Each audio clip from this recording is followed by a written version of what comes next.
Le vrai problème de Sassou Nguesso, c'est son incompétence, c'est son inaptitude à gouverner. C'est ça.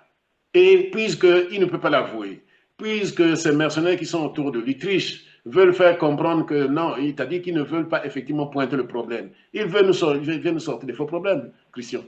Nous sommes 6 millions d'habitants. Que les gens qui font attention, qui lisent l'ouvrage de Sassou Nguesso, Le Mangué, le fleuve et la souris, page 17, que dit Sassou Nguesso?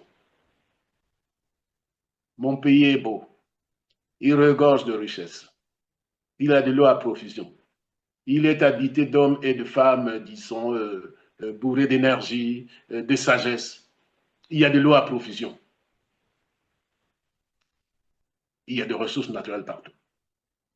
97, Christian. C'est Sassou Nguesso qui le dit à la page 17 que les gens y regardent. Comment peut-on dire d'un pays qu'il a tout, c'est son terme, et 28 ans après, les Congolais sont totalement démunis? Nous sommes des pauvres types. Les Congolais, nous sommes des pauvres types. Qui peut me dire qu'au Congo-Brazzaville, que tu sois du Nord, mais je n'aime pas trop appeler le Congo de cette façon.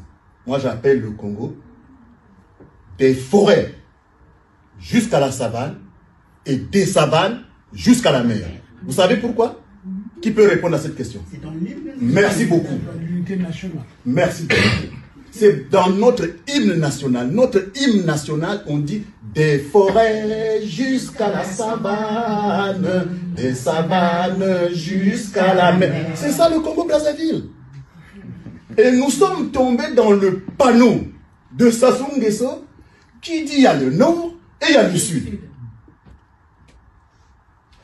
Mais vous savez aussi comment je qualifie Sassou Nguesso? Je l'ai dit à haute voix.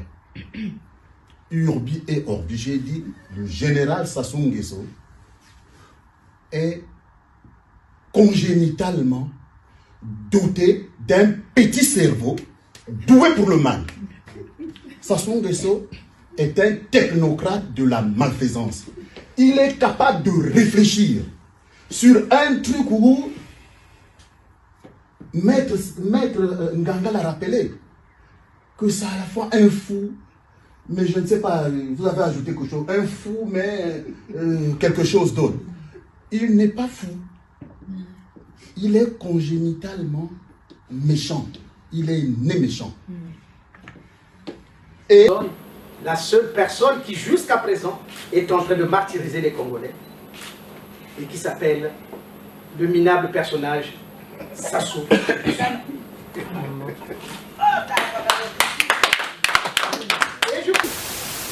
Donc la première des choses pour faire la politique dans cet espace, ça serait d'abord de se débarrasser de ce criminel. Et comme j'ai dit, la place d'un criminel dans une république, c'est pas d'être président de la République, c'est d'être en prison. Voilà. Et donc nous devons tout faire, nous devons l'emprisonner. Et nous avons les moyens pour ça. Le peuple prenne déjà conscience du caractère naturel et absolu des droits dont il dispose pour l'existence, le droit à l'existence, qui de mon point de vue est un droit absolu. Et aujourd'hui, cette personne-là n'est pas capable de venir démontrer qu'il dispose d'un droit sur les Congolais afin de les tuer comme il veut. Donc, si nous-mêmes, nous ne prenons pas conscience de ce que nous sommes, titulaires des droits inviolables sur notre droit à l'existence, eh bien, ce monsieur continuera à faire ce qu'il veut.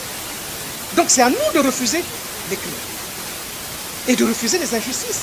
Parce qu'il n'est pas normal que, venu sur cette terre, nous n'avons pas été créés pour lui. Et lui, d'ailleurs, il dispose d'une usine ou d'une entreprise où on crée les hommes. Alors, pourquoi il peut se permettre de tuer les autres? Et en plus, par des moyens mensongers qui lui permettent d'expliquer aux autres que si jamais je ne suis pas là, eh bien demain, vous n'y serez pas. Ce qui veut dire qu'en réalité, il semble faire croire aux gens qu'il commet ses crimes au nom et pour le compte du peuple du Nord, ce qui est faux. Ce qui est faux. Et donc il appartient quand même au peuple du Nord aujourd'hui de se désengager, de savoir que désormais on sait. Désormais on sait. Donc ils ne vont pas continuer à venir nous dire que non, Sassou est ceci, Sassou est cela. Non, Sassou est un criminel de la pire espèce. Voilà, ça il faut le retenir. Sassou est un criminel de la pire espèce et nous devons l'arrêter.